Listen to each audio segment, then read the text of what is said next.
Hey guys, I am Lee of Lee Breezy, finally back behind the mic.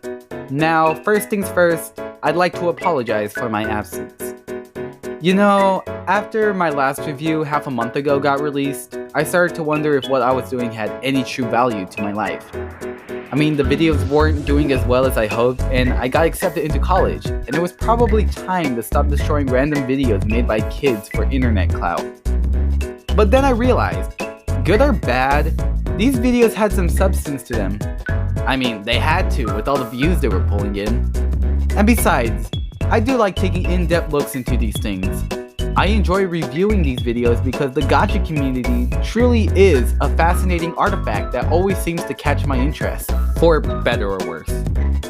So, I do find value in these things, and I cannot wait to resume my duty of tearing these apart. So, with all that being said, let's get into this. What are we reviewing today? Oh yeah, someone decided to upgrade everything. Okay, when I first saw the trailer for The Rabbit Hole, I was hyped. I mean, the animation was truly revolutionary. It was absolutely stunning. And judging by the view count of the trailer, I don't think I was alone in that regard. This could potentially be one of the biggest phenomenons the gacha community has ever seen. And when the first video was released on October 8th, 2022 on Gacha Emika's channel, let's just say the reaction was quite underwhelming. I mean, don't get me wrong, nobody hated it. In fact, if you go to the comment section of that video, you'll see almost nothing but positive reactions. But no one was praising it in the way that the Music Freaks or Royal Fairy Academy were. It seems it came and after which nobody talked about it. But why? Why did something with so much potential and hype surrounding it get such a lukewarm response? Well, that's what I want to find out today. Is this truly an underrated gem that deserves to be remembered along with the greats? Or is it just another idolize?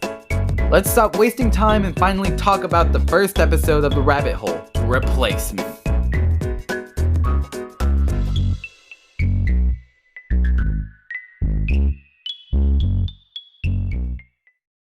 The episode starts with our two main leads, Rowena and Noah, running along a rooftop doing all kinds of cool spy stuff.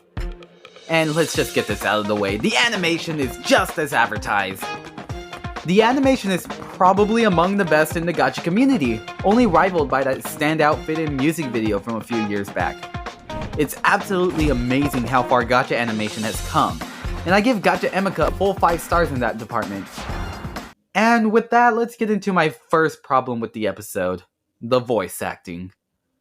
Now, it's not the worst voice acting, but let's just take a listen to these two speak to each other.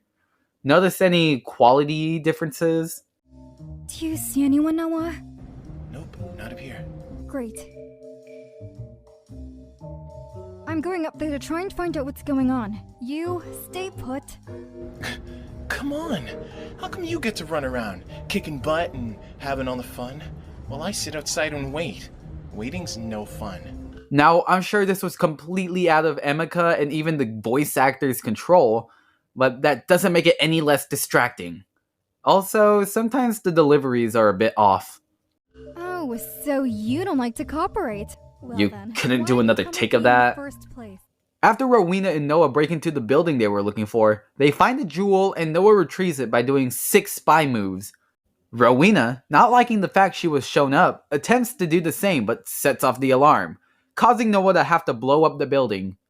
Well, why does she even try? Is her ego really that fragile? Another issue I have with this is the editing. Just like Idolize, there are so many odd cuts that don't flow that well. Sometimes it doesn't even feel like a whole coherent scene, but it really feels like a lot of little scenes sloppily clipped together. But hey, at least those scenes are pretty to look at. After escaping with the jewel, they go back to the headquarters where their boss named Pax is disappointed in Rowena's recklessness.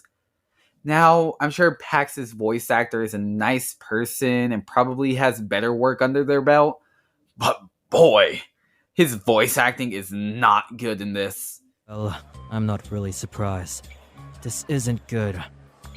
He doesn't sound like a serious boss, he just sounds like a kid trying to sound mature. The voice just doesn't fit. Man, I messed up hardcore. What a real shocker. You might want to say that line again with a little more enthusiasm. The next day comes and Rowena is given news that she will be replaced. You will be replaced. I'm sorry, it's just so odd. To put it He nicely, means you're a clumsy idiot, Rowena. Whoa, who the hell are you? This guy really just came out of nowhere to insult her. What are you, a pop-up ad? Sorry I was unpunctional. I usually stay by the warehouse, the one near another guild, since, of course, I was once one of them. Wow, that accent surely isn't forced.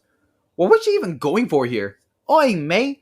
I'm just on my way to the palace. Crikey, the potato famine is starting!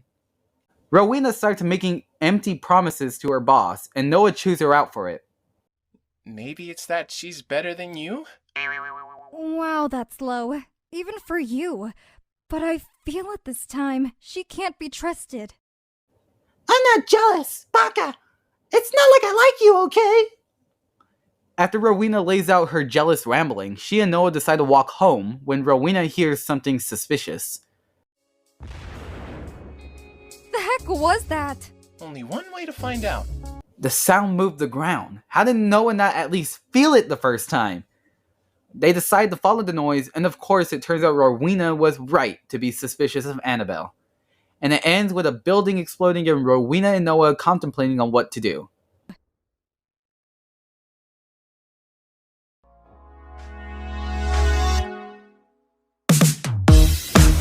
And that was Replacement, and you know what? Despite its flaws, it is pretty good. Now, it's not amazing, and I see why it wasn't as huge as I thought it would be. It still has a decent story and absolutely amazing animation. If it wasn't for some shoddy voice acting and some editing mistakes, it could probably be a top tier gacha video. But all those things can be fixed as the series progresses. I still think this could be remembered as one of the best series in gacha history as long as it keeps improving. But as it is right now, it's at least good enough to get my recommendation. Now, I just hope this doesn't get cancelled prematurely, like other series I had high hopes for. Thank you for watching. Please subscribe if you haven't, and I'll see you guys next time. Next, I'll be taking a look at Unbounded by Not Zoe. I'll see you all later. Bye now.